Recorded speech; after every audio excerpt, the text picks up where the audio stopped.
Нема поблаготворен мирис од мирис на детска кожа. Овој септември се навршуваат 30 години од објавувањето на низиниот прв расказ за деца, Спирко, инспириран од вистински настан, но и 20 години континуиран стаж како одговорен уредник на списанијата за деца Другарче и Росица. Низиниот дух, развигор, не престанува да ги росува децата со книжни доживувања и другарувања. Децата ни растаа со списанијата Другарче, Росица и Развигор, во издание на редакција Детска радост при просветно дело, каде што тај денес работи. Има напишано над 120 раскази за деца, уредено над 50 книги и прирачници за деца од предучилишна и рано училишна возраст. Автор е на 2 збирки раскази за деца Спирко Немирко и Борко Брзозборко. Во март 2020 се здобива со признание за најдобар уредник на списание и книги за деца од меѓународна организација, како еден од 50 најдобри уредници во светски рамки. Добре дојде за Ксенија Маказлиева Трајчева, писател за деца, едукатор и одговорен уредник, зад кој стојат над 480 отпечатени броеви на списанијата Другарче и Росица. Добре дојдовте во мирисот на книгата. Благодарам на поканата. Чест ни ете да поразговараме малку со писателка, автор, уредник и човек кој е посветен целиот живот на детскиот свет. Децата растат со приказни, децата растат преку мечта и фантазија, но еве за почеток дали би можеле да ни кажете како да се дистицираат децата од тој светот од фантазија? Што е прво? Дали прво треба го научат реалниот свет, па да влезат во светот на мечтата? Или како што велиме прво да се научиме чиниот јазик, па тогаш странските јазици? Вашето искуство што вели? Имајќи во предвид дека еве 30 години работам со децата и за децата, сметам дека некои работи сум ги осознала единствено од праксата. Затоа што ние и како уредници, и како научници, и како писатели, и како едукатори можеме да зборуваме за различни тези, за различни нешта кои што сметаме дека се добри или лоши во воспитно-образовниот процес на децата, особено во развивањето на љубовта кон читањето, но сепак праксата е таа која што ги покажува вистинските насоки како и каде треба да се движиме кога имаме за цел да ја развиеме љубовта кон читањето кај најмалите. Она што сите познати светски автори го кажуваат и го посочуваат првенствено кон родителите е дека на децата треба да им се чита на глас од најмала возраст.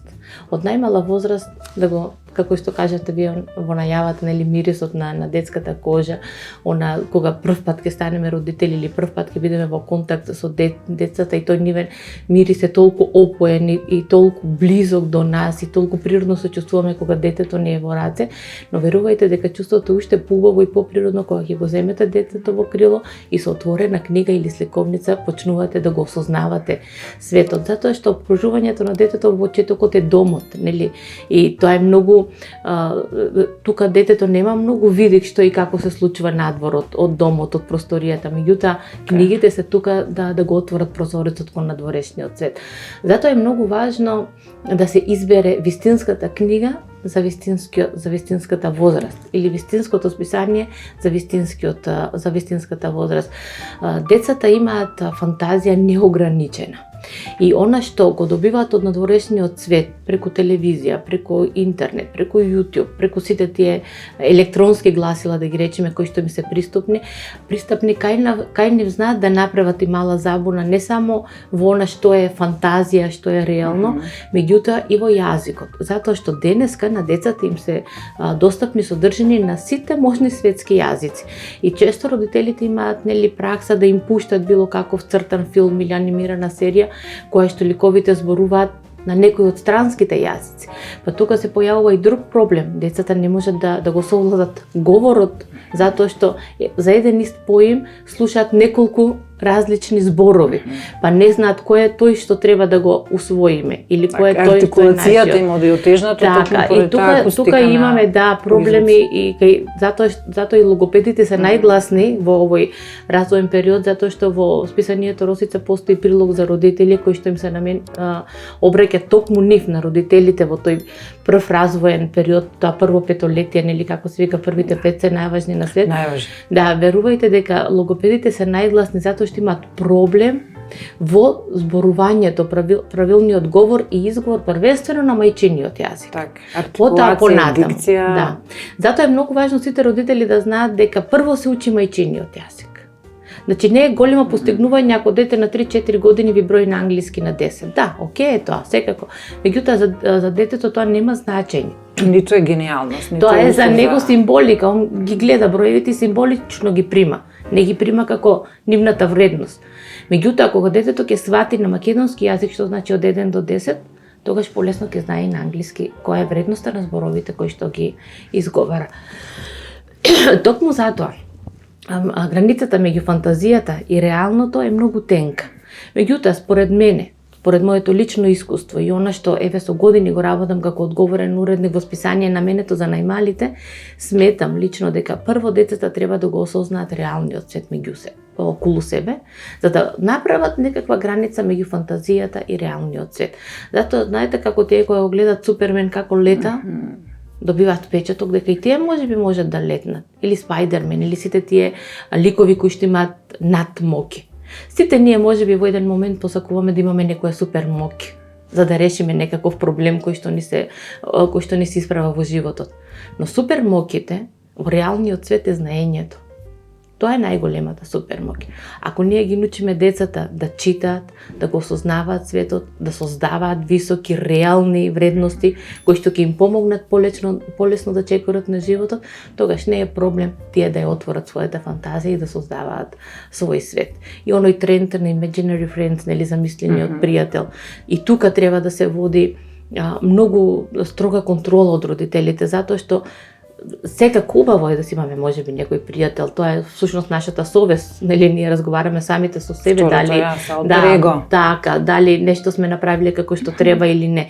Меѓутоа и тука тоа треба да биде под некаква контрола, затоа што секое преминување на границата па носи други последици кај децата. И самото практицирање на телефони, таблети, не само ментално, веќе во светот е докажано дека прави кај децата и физички деформитети. Не знам, деформатија на палецот, на видот, на грбот и така натаму. Затоа е многу важно родителите да знаат дека најубавото нешто кое што можат да му го дадат на детето во во неговите први 5 години, односно заедно растеме, сите ние стануваме родители на една или на друга возраст, но секако тоа е ново искуство за нас. Никаде на светот не постои училиште за родители па да ви кажат како вие треба со детето. Токму затоа и јас бев иницијатор пред 10 години да се воведе еден таков прилог во Росица во списаниево за најмали, поучено и од состојното искуство, нели, кога ќе станете родител, милион прашалници се исправаат пред вас, па некако не наоѓате одговор. Затоа и го направивме тој прилог за родители кој што пред се ги работи проблемите градинка, дете, родител, за да знаеме како да постапиме. Меѓутоа, верувајте, пак ќе нагласам, најгласни се логопедите. Најголемиот проблем се јавува токму во говорот и дури ние во средните училишта ги забележуваме тие дисфункционалности во говорот. Така, тоа се провлекува. Низ годините се провлекува. Како да се справиме сите? Како се справувате вие со тој новонаметнат виртуелен свет кој на децата им е импресивен, шаренолик, интересен, нели, да се вратат децата кон ги привлекува и ги има гепсови. Интернетот е тука, дигитализацијата е тука и од неа не можеме да бегаме. Но може ли да се вратат назад да читаат, да останат концентрирани? Да, може и тоа се покажало низ годините. Овие списанија веќе 77-78 година континуирано ја држат традицијата на печат за деца во Македонија. Освен тоа се цело време одобрени и препорачени од Министерството за образование за да бидат имплементирани во воспитно-образовниот процес. Но прашањето е како тоа да го направите. Кој е пристапот? Што е она што вие како еден вид методологија ќе употребите за да го привлечете вниманието на детето? Тука е клучот. Затоа и кажувам, многу е важно од мали нозе да му се чита на детето на глас. Базата. Да, ако вие воспоставите навиката сега, таа ќе трае за секогаш. Ке практикувате ли да анимирате нови писатели, нови кадри, за да можете некој освежувачки нов здив, можеби сакаат децата некои нови ликови кои би биле со високи морални вредности, етички да бидат оправдани. Ние можеме да замислуваме ликови суперхерои, меѓутоа она што мене онака ме плаши што се агресивни, што има многу нели Да, ликови. тоа е некој светски тренд кој што можете да го видите нели на сите тие канали кои што продуцираат цртани или анимирани филмови за деца и се повеќе ќе препознаете и агресија и фантазија и некои ликови кои што се далеко од реалноста, многу малце ќе видите некоја воспитна, едукативна компонента, можеби има некаква порака на крај.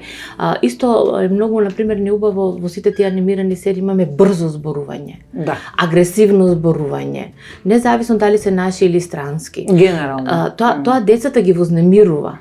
И затоа и ние направивме еден експеримент, Росица направи еден YouTube канал, ги синхронизира своите содржини, меѓутоа одиме на еден сосема спротивен пристап. Значи се чита полека, внимателно, да се слушне секој збор, правилни одговор и изговор и да биде секако според стандардниот македонски јазик. Значи да не се отстапува, да не се вметнуваат сленгови, да не се вметнуваат зборови кои што не се стандардно нели прифатени во македонскиот јазик. И верувајте дека тоа кај децата предизвикува интерес, затоа што тоа има можност да го слушне од почеток до крај реченицата, зборот, гласот. И тоа е она што позитивно делува кај децата. А содржините кои што ние ги аплицираме во списанијата наназад, значи критериумите сме ги јас лично и екипата со која што работам сме ги учели од најдобрите. Почнувајќи од Подгорец, од Славко Јаневски, преку Киро Донев, преку Горијан Петревски, Ванчо Полазаревски, Рајко Јовчевски, тие сите беа во редакција Детска радост и верувајте дека Детска радост важеше и се уште важи како академија за млади автори и илустратори. Затоа што оваа возраст бара илустрација. Пред се илустрација. Првото што детето ќе го види е она што е Сликата, нацртано. визуелно, така. Визуелниот момент, па го привлекува дали нешто се прочита. Вториот момент кој што е многу важен е интерактивниот пристап. За да го мотивирате вие детето, зборам за помала возраст да прочита, вие мора да го ставите активен читач. Тоа значи додека ја чита приказната и самото се почувствува дел од приказната. Па додека чита нешто треба да се доцрта, да се обои, да се одговори на некое прашање, за да се дојде до крајот на приказната. Да, мултидисциплинарно, интерактивно и секако во согласност со актуелните наставни програми, како во предучилишната, така и во рано училишната возраст, затоа што вие, например, да речеме во 4-то, 5-то одделение имате термин социализација. Така. Како детето ќе го усвои терминот, како ќе свати што ние возрастните ќе речеме тој не е социализиран или тој е социализиран. Меѓутоа за дете од 10-11 години тој термин е сосема апстрактен. Оно може ќе ја каже дефиницијата социализација е тоа и тоа, меѓутоа суштината нема да ја свати. И сега тука е умешноста на писателот за деца, кој што пред се и основно мора да биде талентиран. Значи без талентот не можеме ни да почнеме. Меѓутоа, талентот знаете како велате 1%, 2% од нештото.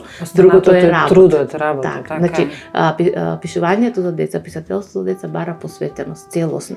Вие морате да го имате талентот како прва и основно, а понатаму да се надградувате, да ја познавате детската педагогија, психологија, социологијата, обкружувањето на детето, за да го објаснете сега условно речено поимот социализација. Зошто и како и што значи кога некој е социализиран. Преку конкретен пример, преку конкретна ситуација која што ќе имате умешност убаво да ја раскажете за детето да ја прифати.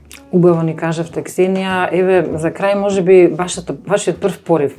Велите во еден сосема случајно го напишавте вашиот прв лик, го креиравте благодарение на вашиот брат, вашиот детски свет. Да. Јас пишав многу одамна, уште од како дете, учествував по тие нели литературни конкурси, освојував награди, но некако мислев дека сите други се подобри од мене и во еден момент се откажав од пишувањето и новинарството, да речеме, со новинарство се занимавам од некои свои 10-11 години преку радио емисии, телевизија и така натаму. Меѓутоа, писателот Киро Донев, кој што ме следел и како дете и подоцна, ми ја фрли ракавицата, да речем условно, предизвикот затоа што тој препозна во мене некој талент, некоја предиспозиција за пишување и уредување издања и списанија за деца.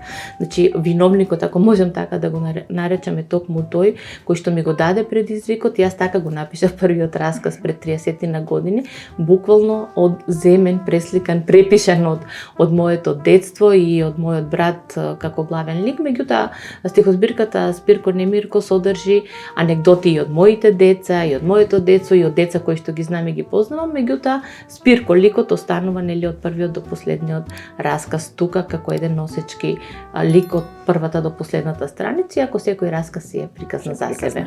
Има ли нешто да им порачате на гледачите на страница МК, мирисот на книгата, особено на оние кои имаат мали деца, на родителите? Да, пак ќе се повторам, затоа што сметам дека повторувањето е нели мајка на знаењето, меѓутоа вложувајте во знаењето, во едукацијата на вашите деца, меѓутоа без читање литература за деца која што ги задоволува сите критериуми на она што значи сите вредности и естетски, и литературни, и илустративни, затоа што многу е важно нели на таа возраст да им се понуди четиво кое што ќе ги заинтегрира од сите страни, меѓутоа не штедете време да им читате на децата на глас.